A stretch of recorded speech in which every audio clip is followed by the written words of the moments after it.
Hello दोस्तों, नमस्कार। चलिए हम लोग बात करते हैं चैप्टर नंबर 1 में। हम लोग क्वेश्चन नंबर 1 तक देख चुके थे।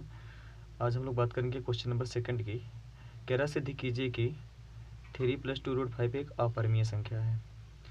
तो देखिए, जो कहता है उसका हम लोग क्या कर लेते हैं, मान लेते हैं उसी का उल्टा कि 3 + 2√5 एक परिमेय संख्या है। तो इसको हम लोग मान लेंगे यहाँ से 3 + 2√5 इक्वल एक परिमेय संख्या है। अगर ये परिमेय संख्या है तो इसको हम क्या a/b के रूप में लिख सकते हैं, क्योंकि परिमेय संख्या क्या होती है, वह सभी संख्याएं जिनको हम a/b के रूप में लिख सकते हैं परिमेय संख्याएं कहलाती हैं। एक शर्त क्या होती है कि हर का मान 0 नहीं होना चाहिए। तो जो कहेगा, जैसे इसमें कह रहा अपरिमेय संख्या है, तो हम इसका अपोजिट मान लेते हैं कि माना कि 3 + 2√5 एक परिमेय संख्या है। तो अगर ये परिमेय संख्या हमने मान लिया तो इसको हम लोग a/b के रूप में लिख सकते हैं।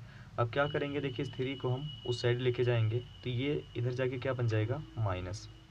ओके, तो इस साइड देखो क्या बचा आपका 2√5 इक्वल, अब देखिए आ गया a/b माइनस, क्योंकि ये माइनस हो जाएगा -3। इसको थोड़ा सा और हम लोग सॉल्व करें तो देखो b का अगर इसके साथ मल्टीप्लाई हो जाएगा तो क्या लिखोगे आप इसे, a-3b अपॉन में क्या आ जाएगा, b। और इस साइड हमारा क्या है इसका, देखो 2√5। अब 2 को अगर हम इस साइड लेके आए तो क्या आ जाएगा, ये भाग हो जाएगा बटे में, क्योंकि इधर इनटू में है। तो आप इसे क्या लिखोगे, देखो √5 इक्वल, ये आ जाएगा a-3b और ये अपॉन हो जाएगा, ये इसके साथ मल्टीप्लिकेशन में आ जाएगा तो आप इसे लिखोगे 2b। इतनी बात क्लियर है। मैंने आपको क्या बताया, जो दिया है उसी का हम लोग अपोजिट मान लेते हैं। उसके बाद मैंने क्या किया, इस 3 को इस साइड लेके गए तो माइनस हो जाएगा, तो 2√5 इस साइड बचा, बराबर था बराबर आ गया a/b, और ये माइनस उधर जाके हुआ तो -3 हुआ। अब इसका b का मैंने मल्टीप्लाई कर दिया तो a-3b अपॉन b इक्वल, इस साइड क्या बना था 2√5 और इधर क्या है √5। अब देखिए इस साइड में हमें क्या समझ में आ रहा है, इस टाइप का कोई भी फॉर्म हम लोग क्या जानते हैं, अगर इसको हम a समझें और इसको पूरा टोटल b समझें, a का मतलब कैपिटल है, इसको कैपिटल b, तो देखो इस साइड ये जो फॉर्म बनी है हमारी कैसी बनी है, p/q के रूप में। p/q के रूप में अगर कोई भी संख्या लिखी होती तो उसे हम क्या बोल देते हैं कि ये परिमेय संख्या है। कौन सा नंबर है, परिमेय संख्या है। मतलब इसका एक साइड ये परिमेय संख्या है।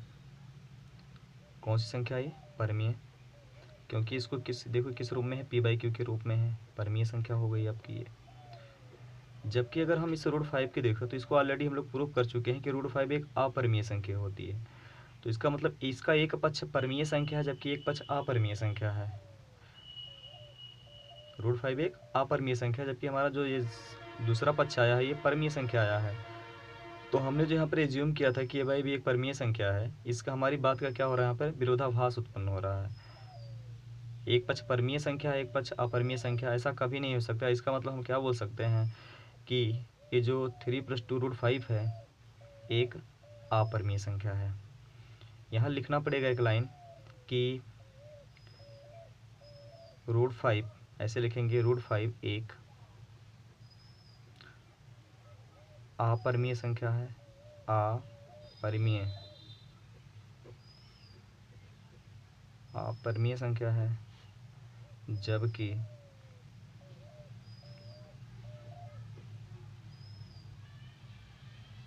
a-3b/2b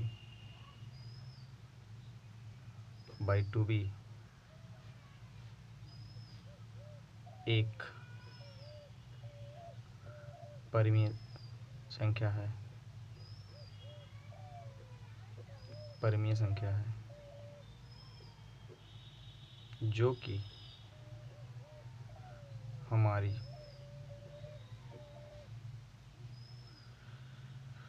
कल्पना का विरोध करता है, विरोध करता है, यह हमारी कल्पना के विरुद्ध है। इसलिए अतः या इसलिए अतः हम क्या लिख सकते हैं कि 3 + 2√5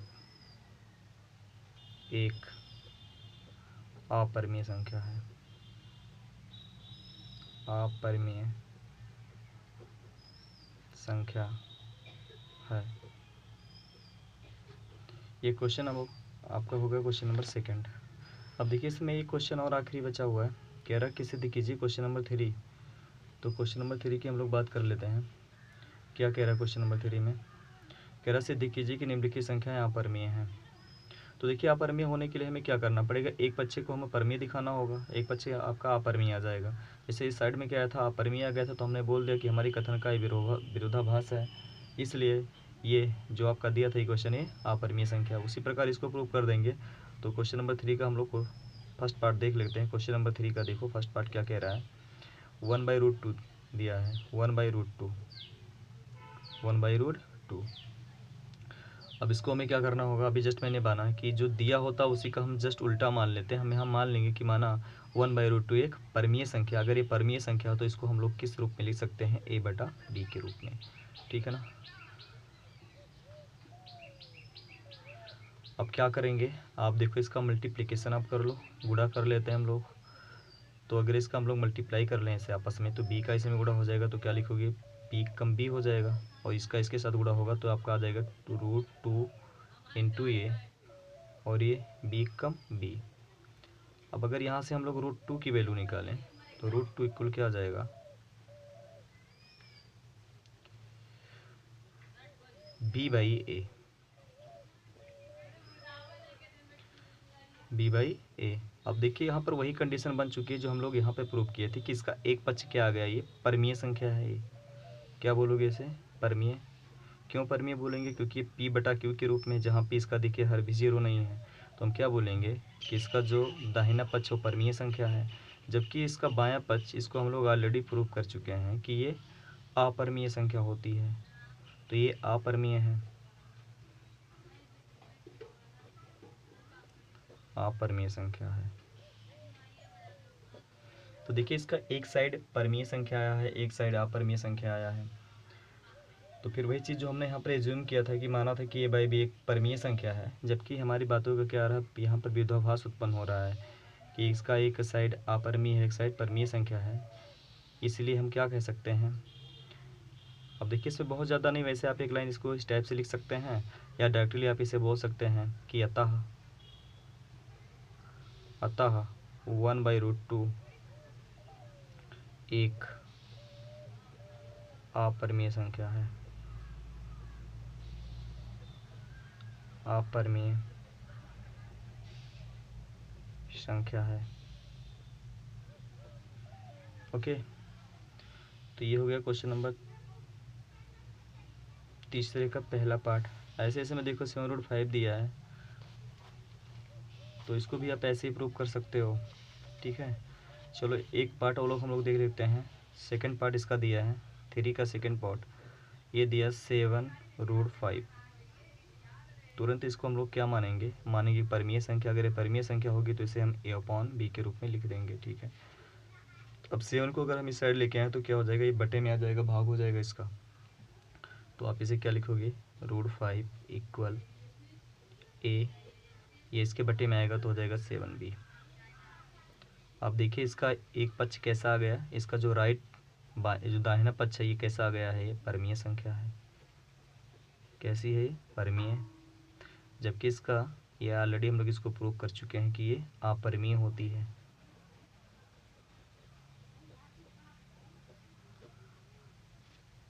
तो एक पक्ष अपरिमेय आ रहा है, एक पक्ष परमीय आ रहा है, तो हम इसी आधार पे क्या कह सकते हैं, इसी आधार पे कह सकते हैं कि 7√5 एक अपरिमेय संख्या है, अपरिमेय संख्या है।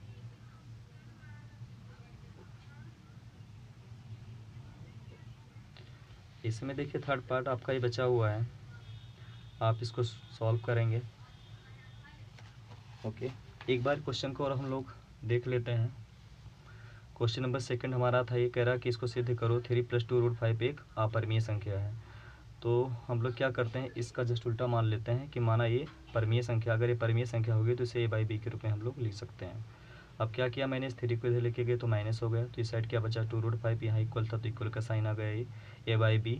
अब ये माइनस गया तो ये -3 हो गया। अब इस b का इसमें मल्टीप्लाई आप कर दोगे तो इस साइड क्या बचा 2√5 इक्वल था, इक्वल का साइन आया, a माइनस क्या हो जाएगा ये 3b अपॉन क्या हो जाएगा ये b।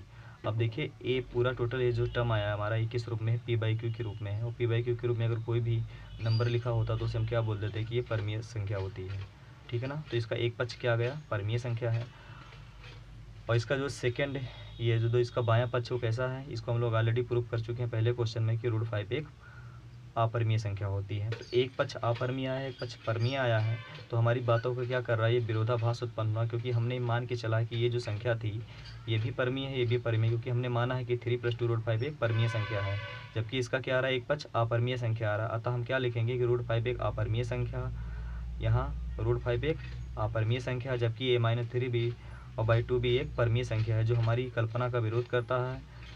अतः हम क्या बोल सकते हैं कि जो ये नंबर दिया गया था एक अपरिमेय संख्या है, ठीक है।